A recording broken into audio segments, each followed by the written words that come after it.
Selamat pagi, selamat siang, selamat sore anak-anak ibu di rumah. How are you today? Alhamdulillah, semoga kita selalu diberikan kesehatan oleh Allah Subhanahu wa Ta'ala. Amin. Kali ini kita akan mempelajari makna sila pertama dan kedua Pancasila. Kompetensi dasar pada pembelajaran kali ini adalah sebagai berikut. Untuk memulai pembelajaran, alangkah baiknya kita mengucapkan basmalah secara bersama-sama. Wahid, Isnain, Salas.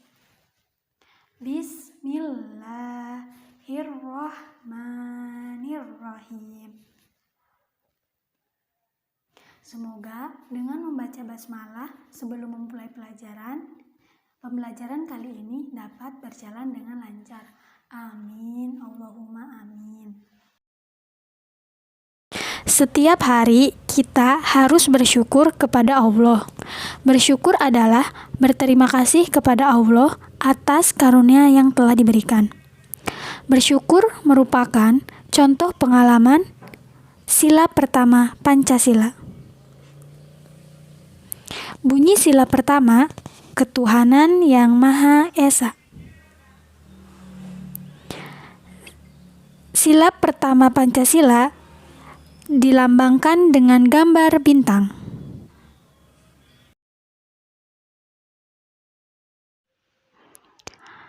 Bersyukur adalah berterima kasih kepada Tuhan atas karunia yang telah diberikan. Kita bersyukur untuk kehidupan yang diberikan kepada kita. Kita bersyukur karena dapat bernafas, tumbuh, bergerak, dan makan. Bersyukur dapat dilakukan dengan mengucapkan syukur kepada Tuhan.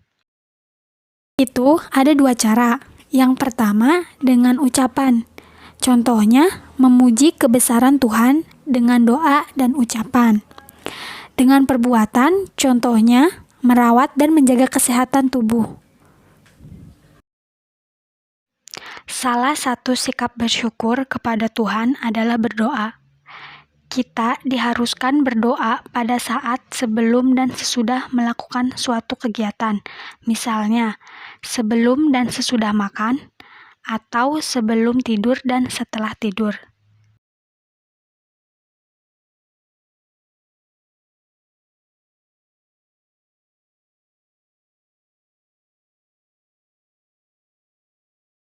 Sila kedua Pancasila berbunyi kemanusiaan yang adil dan beradab. Lambang sila kedua adalah mata rantai yang berbentuk lingkaran. Salah satu pengamalan sila kedua adalah menghargai keberagaman.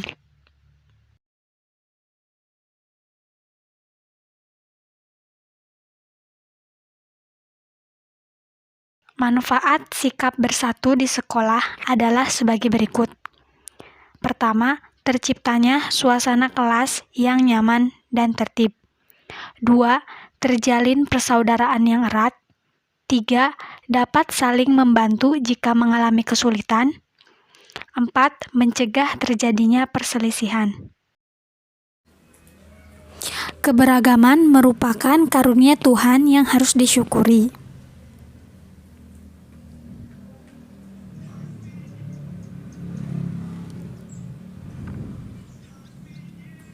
Ada banyak keberagaman di kehidupan sehari-hari. Misalnya di sekolah, ada teman laki-laki, ada teman perempuan. Ada teman yang suka membaca, bermain, dan mobil-mobilan. Ada juga teman yang suka bermain boneka. Indonesia adalah negara yang kaya akan keberagaman. Keberagaman yang ada merupakan kekayaan bangsa kita. Dengan adanya perbedaan, kita dapat belajar untuk saling menghargai dan menghormati satu sama lain. Dapat kita amati dalam kehidupan sehari-hari, misalnya di sekolah. Contoh keberagaman yang di sekolah, yang pertama, perbedaan kegemaran, misalnya bermain kelereng, bermain boneka, atau membaca buku. Perbedaan makanan kesukaan, misalnya telur, sayur, atau buah. Yang ketiga, perbedaan olahraga kesukaan, misalnya sepak bola, bulu tangkis, atau kasti. Yang terakhir, perbedaan cita-cita, misalnya menjadi dokter, guru, atau polisi. Keberagaman di sekolah perlu disikapi dengan baik agar tidak terjadi perpecahan. Berikut beberapa contoh cara menyikapi keberagaman yang ada. Yang pertama, menghargai pendapat teman. Yang kedua, menghormati perbedaan yang ada. Yang ketiga, berteman dengan siapapun. Kita perlu membiasakan hidup rukun dan kerjasama dengan menghargai perbedaan yang ada. Persatuan dan kesatuan dapat tercapai. Rukun dan kerjasama dapat kita terapkan di kehidupan sehari-hari, misalnya di sekolah. Manfaat hidup rukun di sekolah yaitu sebagai 1. Memiliki banyak teman. 2. Mempererat persahabatan. Yang ketiga, terciptanya suasana kelas yang nyaman dan tertib. Selain manfaat rukun, ada juga manfaat kerjasama di sekolah, yaitu yang pertama, pekerjaan menjadi cepat selesai. Kedua, pekerjaan terasa lebih ringan karena dikerjakan secara bersama-sama. Yang ketiga, memperkuat persatuan dan kesatuan. Di antara kamu dan teman-teman sekelasmu, kita harus saling menghargai keberagaman yang ada.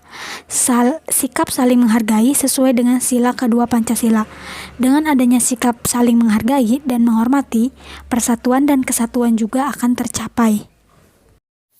Nah, untuk pembelajaran hari ini, apakah ada yang ingin ditanyakan?